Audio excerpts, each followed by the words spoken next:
शुरुआत करेंगे बाजार में आज हुए कारोबार के साथ, जहां हफ्ते की शुरुआत बाजार में जोश के साथ हुई है। लगातार पांचवें दिन बाजार बढ़त पर बंद हुआ है। सेंसेक्स आधा % चढ़कर 36,500 के पार बंद हुआ है। हालांकि एक वक्त सेंसेक्स में 250 अंकों की भी बढ़त हमने देखी, पर ऊपरी स्तर पर से दबाव हावी हुआ। और निफ्टी की बात करें, करीब 55 अंकों की मजबूती लेकर 10,950 के पार हालांकि ये टिका रहा। बैंक निफ्टी भी हरे निशान में आज बंद हुआ है, लेकिन मिड कैप शेयरों में आज हमने बिकवाली का ही रुझान देखा। ऑटो और सरकारी बैंकों में सबसे ज्यादा आज के सत्र में हमने दबाव देखा है। लेकिन अब कल बाजार में कैसा मूड रह सकता है, कौन कौन से ट्रिगर्स होंगे जो बाजार को दिशा देंगे, बात करते हैं हमारे सहयोगी प्रदीप पंड्या से। तो प्रदीप, बताएं बाजार की नजर कल कहां रहेगी? तो आज रात को अमेरिकी बाजार बंद है, इसलिए कल हमारे पास ग्लोबल संकेत अमेरिका से तो नहीं होंगे, दूसरे बाजारों के संकेत हम लेंगे। नतीजों का मौसम है, उन्हीं पर नजर रहेगी। बाजार बंद होने के बाद आने वाले रिजल्ट्स, जिनमें कुछ मिड कैप कंपनीज शामिल हैं। इसके अलावा कल के बड़े नतीजों में है एशियन पेंट्स। ये एक दिग्गज कंपनी है जिसके नतीजों पर नजर होगी, लेकिन मिड कैप में बहुत सारी कंपनियां हैं। Alembic Pharma, Havells, HDFC Life, ICICI Pru, Oberoi Realty, Reliance Nippon Mutual Fund और सिंजीन, TVS मोटर्स, ये कुछ और स्टॉक हैं जिनके नतीजों पर खास तौर पर नजर रहेगी। इसके अलावा IOC का बाईबैक का टेंडर ऑफर कल से शुरू होगा। KG डेनिम एक छोटी कंपनी है, इनका भी बाईबैक का टेंडर ऑफर कल से शुरू होगा। NMDC पर नजर रखिएगा, क्योंकि कर्नाटका कोर्ट में इनकी सुनवाई है दोनीमलाई माइंस को लेकर के। और नजर रखिएगा रिलायंस कम्युनिकेशन पे, क्योंकि कंपनीज ट्रिब्यूनल में, NCLAT में इनकी सुनवाई होने वाली है एरिक्सन मामले में। तो कल ये दो अहम मामले हैं जिन पर भी आपकी नजर होनी चाहिए। ऑलराइट, शुक्रिया तमाम डिटेल्स के लिए प्रदीप। लेकिन चलिए कल की तैयारी आपको आज कराते हैं, और इसके लिए हमारे साथ आज एक्सपर्ट के तौर पर जुड़ रहे हैं जियोजीत फाइनेंशियल सर्विसेज के गौरांग शाह। गौरांग, गुड इवनिंग, स्वागत है आपका। तो बाजार ने हफ्ते की जो शुरुआत की है उसके बाद बताएं कि अहम ट्रिगर्स प्रदीप ने बता दिए, लेकिन बाजार का मूड किस तरफ आपको जाता हुआ दिखाई दे रहा है? बहुत बहुत शुक्रिया, और आप सभी को शुभ संध्या हमारे तरफ से। तो तीसरी तिमाही के नतीजों का आगाज तो हो गया, और अब तक जो भी नतीजे हमने देखे हैं कविता, वो कहीं ना कहीं बाजार से उम्मीद से बेहतर आए, या फिर जो उम्मीद थी उस पर खरे उतरे। नकारात्मक सी परिस्थिति अब तक तो खड़ी नहीं हुई है, और मैं उम्मीद करता हूं कि बाकी भी जो आने वाले नतीजे हैं वहां पर आपको मायूसी या फिर उम्मीद से खराब नतीजा आए, वैसी परिस्थिति न हो। ये हफ्ते के खत्म होने के बाद अगले हफ्ते दो चीज अहम है। एक तो है FNO एक्सपायरी, और दूसरी है अगले हफ्ते 1 तारीख को बजट पेशकश। वित्त मंत्री साहब श्रीमान अरुण जेटली जी बजट पेश करेंगे, और मेरा ये मानना है कि इस हफ्ते के आखिर तक और आने वाले हफ्ते के पहले कुछ दिनों में थोड़ी बहुत मुनाफा वसूली हो सकती है। आज हमने कोशिश की 11,000 के पास जाने के लिए निफ्टी स्पॉट पर, लेकिन वो स्तर हम मुकम्मल नहीं कर पाए, और जो बढ़त हम सुबह में देख रहे थे बाजार खत्म होते होते वो बढ़त हमने थोड़ी बहुत गवा दी थी। तो ये दायरा रहेगा, मेरे ख्याल से हम सर्वोच्च स्तर पर है, इसी स्तर के आसपास रहेगा। लेकिन क्योंकि नतीजों का सिलसिला जारी है, स्टॉक स्पेसिफिक अप्रोच बिल्कुल रहेगा। ऑलराइट, और स्टॉक स्पेसिफिक अप्रोच चूंकि आप बोल रहे हैं और आपने जिक्र कर लिया है नतीजों का भी गौरांग, तो बाजार की नज़र एशियन पेंट्स के नतीजों पर रहेगी कल तीसरी तिमाही में। अगर हम अनुमान पेश कर सकें हमारी स्क्रीन पर, तो एशियन पेंट्स की आय में 15% का उछाल आ सकता है, जबकि मुनाफा 10% बढ़ने का अनुमान है। वहीं मार्जिन की बात करें तो 1% के सुधार की भी उम्मीद है। तो ऐसे में जो हमने उतार चढ़ाव देखा कच्चे तेल की कीमतों में, इससे अब एशियन पेंट्स के नतीजों को लेकर आपको क्या लगता है, क्या उम्मीदें हैं आपकी गौरांग? तो कविता, ये स्टॉक ऐसा है कि काफी लोग 800,000 रुपए में बहुत महंगा है, बहुत महंगा है आज 1400 हो गया। हाँ। और नतीजों के आधार पर सकारात्मक से नतीजे आए हैं, और गिरते हुए कच्चे तेल के दाम पेंट बनाने वाली कंपनी के लिए सकारात्मक बात है, क्योंकि एक बड़ा हिस्सा जो लागत खर्च होता है वो कच्चा तेल होता है, क्योंकि एक बेस कमोडिटी है और उसमें काफी बड़ी मात्रा में जाती है। पिछली 2 या 3 तिमाही पे अगर हम गौर करें एशियन पेंट्स के, तो ऑटोमोटिव पेंट और डेकोरेटिव पेंट में से जो योगदान आया, जो कि हाई मार्जिन प्रोडक्ट्स हम कहते हैं, वो काफी काबिले तारीफ है। और वही रन रेट, वही रुझान मेरे ख्याल से आने वाले समय में भी आपको आता हुआ दिखाई देगा। एज ए डिस्क्लोजर, खरीदारी की राय बरकरार है एशियन पेंट्स। ऑलराइट, तो खरीदारी क्या कुछ गिरावट पे करनी चाहिए या ये लेवल्स पे आपको लगता है अट्रैक्टिव हैं अगर नजरिया थोड़ा सा लंबा हो तो 1 साल से ज्यादा तकरीबन? तो हमेशा हमारी ये कवायद रही है कि एक साथ पूरे पैसे निवेश नहीं करना चाहिए, किश्तों में करे, धीरे धीरे करे। जल्दबाजी बाजार में निवेश करने के लिए कभी करनी नहीं चाहिए। मुनाफा समेटने के लिए बहरहाल आपको बिल्कुल जल्दबाजी करनी चाहिए। तो शुरू कीजिए और गिरावट पर मौके होंगे आपको और जोड़ने के लिए। ऑलराइट, आगे बढ़ते हैं और कल HDFC स्टैंडर्ड लाइफ के नतीजों पर भी बाजार की नज़र रहेगी। अनुमान अगर पेश करें तो कंपनी को 1390 करोड़ का सालाना प्रीमियम यहां पर मिल सकता है, जबकि value of new business 350 crore रुपए के करीब आने का अनुमान है। गौरांग, एक बहुत ही बेहतरीन कंपनी, काफी अच्छे ग्रुप से आई हुई और ऐसे सेक्टर में जहां पर सुधार की गुंजाइश बहुत बड़ी है, क्योंकि जिस मात्रा में जो हमारी जनसंख्या है कविता, और उस जनसंख्या की अगर आप प्रतिशत में जो लोग बीमा निकालते हैं उनका आंकड़ा देखें तो वो काफी निराशाजनक और मायूसी और छोटा आंकड़ा होगा। बड़ा मार्केट है, अनटैप मार्केट है, जिसको ये टैप कर सकते हैं। सरकार की भी योजनाएं हैं, आयुष्मान भारत के रूप में इन्होंने भी कुछ जमीनी स्तर पर अमल में ला करके खड़ा किया है। और लाइफ इंश्योरेंस रिलेटेड तीनों ही कंपनियों पर हमने निवेश की कवायद की थी, SBI लाइफ, HDFC लाइफ और ICICI प्रूडेंशियल। ऑलराइट, और ICICI प्रू के भी नतीजे कल ही रहने वाले हैं। ये बताएं आपका किस फिगर पर वो होगा तवज्जो?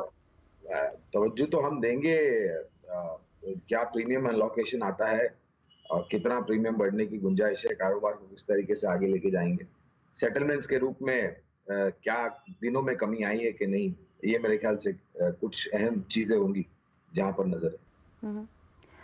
आगे बढ़ते हैं। जस्ट डायल की बात करें तो यहाँ नतीजे जो कल आएंगे अनुमान के मुताबिक 14.5% की बढ़त आय में आने की उम्मीद है और मुनाफे पर फोकस रहेगा, जहाँ पर 64% का उछाल भी आ सकता है। क्या लगता है आपको, आप इत्तेफाक रखते हैं इस मुनाफे के फिगर में, खासतौर से 64% का उछाल?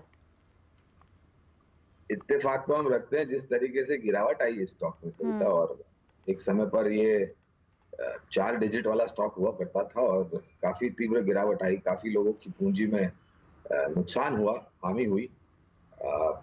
खरीदारी बेचने की या फिर बने रहने की तो राय नहीं दे सकते, क्योंकि हमारे ख्याल से हमारी कवरेज नहीं है यहाँ पर।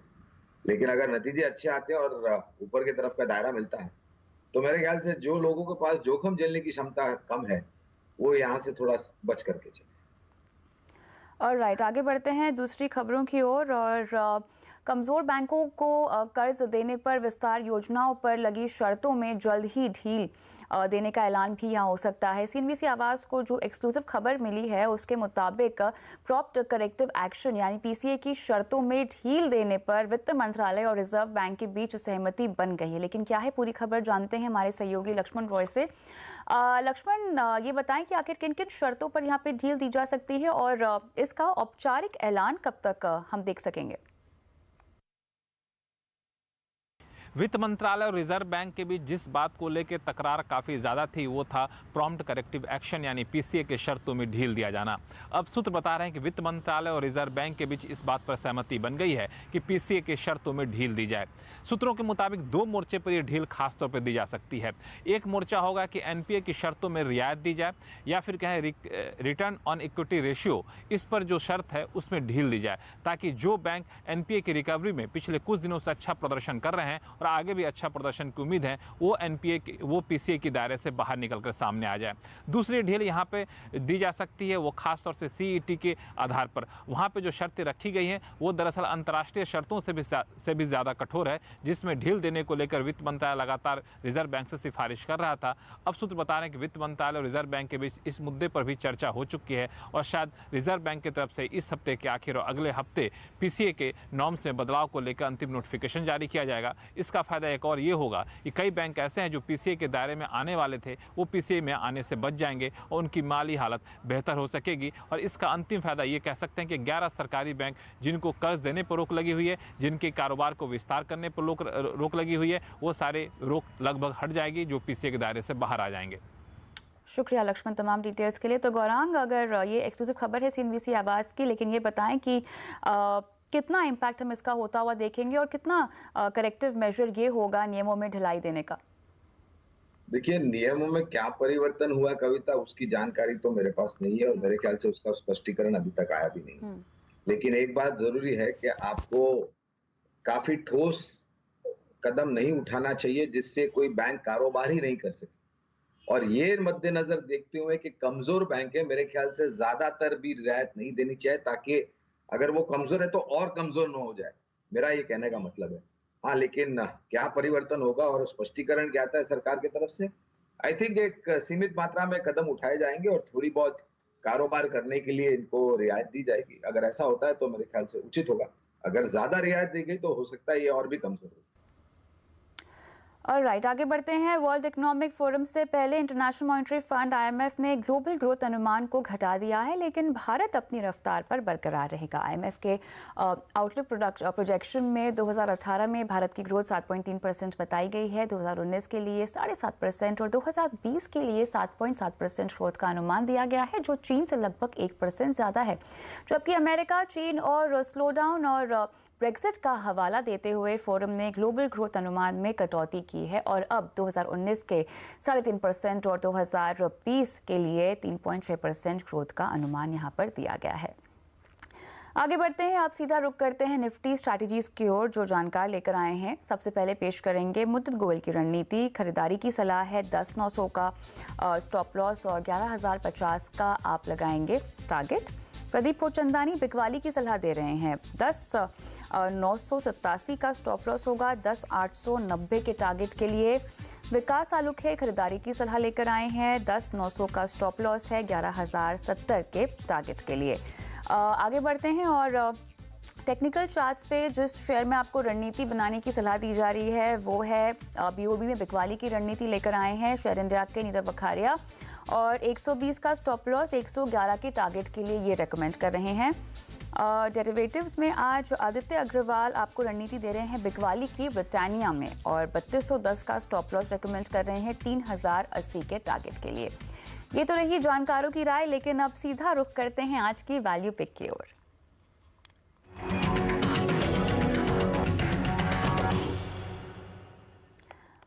बताएं गौरांग, वो कौन सा शेयर है जो बम्पर मुनाफा देगा? तो एक मझौली कंपनी है, ऑटो एंसेलरी से जुड़ी हुई कंपनी, ओरिजिनल इक्विपमेंट बनाती है, ये मिंडा इंडस्ट्रीज नाम है इसका। और जो गिरावट हमने ब्रॉडर मार्केट्स में या फिर मझौले या छोटे शहरों में देखी, उसकी तुलना में इस स्टॉक में इतनी बड़ी गिरावट आई नहीं है। नतीजों के आधार पर काफी सकारात्मक से नतीजे लेकर के आई है, और क्योंकि ये क्रूशियल और कोर कंपोनेंट्स बनाती है ऑटो सेक्टर के लिए, तो नए जो भी लॉन्चेस होंगे कविता, वहां से न्यू ऑर्डर्स इस कंपनी के पास आने की पूरी गुंजाइश है। और उतना ही दुरुस्त है रिप्लेसमेंट मार्केट, जहां से इनके प्रोडक्ट्स की भी डिमांड ऊपर जाती है। ये ध्यान में रखते हुए कि ऑटो सेक्टर में थोड़ा बहुत धीमापन हमने देखा है, लेकिन आने वाले समय में हमें लग रहा है कि ये फिर से तेज रफ्तार ऊपर की तरफ पकड़ेगा। उसको चीज को ध्यान में रखते हुए और तिमाही नतीजों को ध्यान में रखते हुए 385 का लक्ष्य हमने लंबी अवधि के नजरिए से निर्धारित किया है मिंडा इंडस्ट्रीज को। ऑलराइट, तो 385 का टारगेट आप रेकमेंड कर रहे हैं। मिंडा इंडस्ट्रीज आपकी आज की वैल्यू पिक है, जिसमें खरीदारी की सलाह दी जा रही है। रुक दें ब्रेक के लिए, उसके बाद आपके तमाम सवाल लेंगे और जवाब देंगे स्टॉक फटाफट में, तो बने रहे हमारे साथ। चलिए आगे बढ़ते हैं और अब देते हैं आपके तमाम सवालों के जवाब स्टॉक फटाफट में।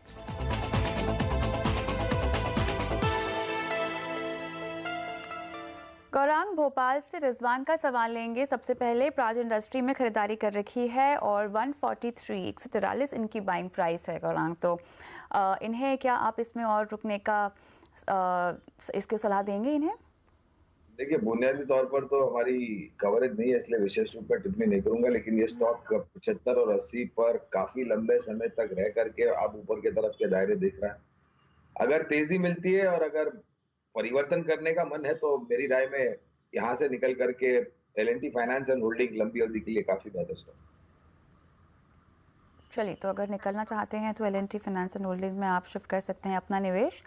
अगला सवाल उज्जैन से अनिल कुमार अग्रवाल का है। सन फार्मा में खरीदारी कर रखी है और इनकी जो बाइंग प्राइस है गौरांग वो 592 है, तो इन्होंने थोड़े ऊंचे भाव पे पोजीशन बना रखी है सन फार्मा में। तो करीबन 600 के आसपास निवेश और 400 के आसपास मौजूदा स्तर। एक नहीं अनेक तकलीफें हैं, तकलीफें दूर होने के लिए समय लगेगा, और अगर निवेश लायक पूंजी है तो और जोड़े। नजरिया बहरहाल के आपको परिवर्तन करना पड़ेगा कम से कम 2.5-3 साल के लिए। 2.5-3 साल का समय और देना होगा, लेकिन आप और निवेश करने की इनको सलाह दे रहे हैं। किसी को अगर फ्रेश बाइंग इनिशिएट करनी हो तो क्या यही सही है, या इस सेक्टर में कोई और रिकमेंडेशन होगी आपकी गौरांग? देखिए, इनको मैं राय इसलिए दे रहा हूँ क्योंकि एक तो 600 पर फंसे हुए हैं और मॉडल सर 400 पर है, और इनके पास और कोई चारा नहीं है सिवाय समय दे और खरीदे ताकि इनका भाव नीचे आ जाए। अगर नई खरीदारी करनी है तो सन फार्मा से बेहतर विकल्प है फार्मा है, ऑर्बिंदो फार्मा है, एलेंबिक फार्मास्यूटिकल्स है, नैटको फार्मा है, सिप्ला है, जो कि काफी बेहतर है।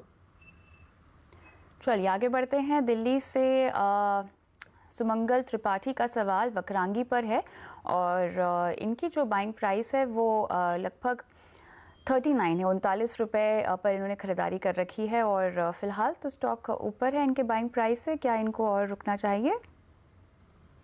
ये स्टॉक 550-600 के ऊपर था एक समय, और जो कारण को लेकर के ये नीचे आया है सभी को पता है।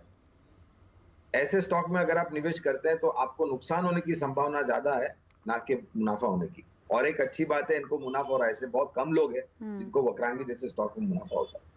ये अपना हाजमा ध्यान में रख करके काम करें, और अगर मैं अगर इनके जगह पे होता तो मैं मेरा मुनाफा समेट लेता। पहला अव्वल तो मैं निवेश नहीं करता ही नहीं, और अगर कर लिया है गलती से तो फिर मैं मुनाफा समेट लेता। चलिए, तो आप मुनाफे में हैं और आपको निकलने की ही सलाह दी जा रही है सुमंगल जी। आगे बढ़ते हैं। बायोकॉन पे सवाल पूछना चाहते हैं जयपुर से ऋचा सिंह, और 627 रुपये 50 पैसे की खरीदारी है इनकी, और कितना समय देंगे? हमारी खरीदारी की राय है लंबी अवधि के नजरिए से, और मुझे लग रहा है कि नतीजों के आधार पर अब काफी बेहतर रुझान आएगा, तो लंबी अवधि का नजरिया तो बंद है। आगे बढ़ते हैं। बैंगलोर से नीलेश राव का सवाल HCL इन्फोसिस्टम में है, और इनकी खरीदारी 58 के लेवल पर है गौरांग। देखिए, अगर आपको ऐसे ही सेक्टर में IT रिलेटेड सेक्टर में निवेश करना है तो आई थिंक मजौली कंपनियों में NIT टेक्नोलॉजीज एक बेहतर स्टॉक है। आज काफी बेहतर रुझान था, और मेरे ख्याल से नतीजे भी आजकल में है अगर मेरी याददाश्त सही है। ऑलराइट, मथुरा से राजीव का सवाल हम लेंगे, और इन्होंने NFL में खरीदारी कर रखी है 52 रुपये 63 पैसे के भाव पे। अगेन काफ़ी ऊंचे भाव पे इन्होंने एक पोजीशन बना रखी है। वेल, ये सेक्टर ही ऐसा है कविता के कोई किसी ने इतना बड़ा पैसा बनाया नहीं, तो यहाँ से निकलना है तो अशोक लेलैंड में परिवर्तन कर। ऑलराइट, आगे बढ़ते हैं, और नोएडा से गीतिका चंद का सवाल है। जिंदल 100 में 140 के भाव पे इन्होंने खरीदारी कर रखी है Gaurang. Again no specific comments. परिवर्तन करना है तो Hindalco is the better stock. काफ़ी घाटे में हैं तो परिवर्तन करने में ही समझदारी होगी। आगे बढ़ते हैं, और बैंगलोर से JK व्यास का सवाल श्रीराम ट्रांसपोर्ट पे है, और इनकी बाइंग प्राइस है 1225 की। इनके भाव से तो स्टॉक काफ़ी नीचे गिर चुका है, तो क्या निकलने की सलाह होगी इन्हें? बिल्कुल नहीं, अच्छी कंपनी है, और अगर निवेश लायक पूंजी तो और जोड़ सकते हैं। हमारी लंबी अवधि के नजरिए से खरीदारी की है। चलिए, इसी के साथ शो को समाप्त करने का समय हो गया है गौरांग। डिस्क्लोजर देना चाहेंगे? बहुत बहुत शुक्रिया आपका कविता। आप सभी को शुभ रात्रि। निजी निवेश नहीं है, लेकिन हम इसी तरीके से राय हमारे क्लाइंट्स को देते हैं। धन्यवाद समय निकाल कर आज शो का हिस्सा बनने के लिए गौरांग। और जाने से पहले आप सभी को बता दें कि आपका पसंदीदा चैनल अब और किफ़ायती दाम पर CNBC आवाज़ देखने के लिए चुनिए कलर्स वाला पैक। सिर्फ 1 रुपये प्रतिदिन में मिलेंगे आपको 25 चैनल्स। सब्सक्राइब करने के लिए आज ही अपने केबल या DTH ऑपरेटर से संपर्क करें।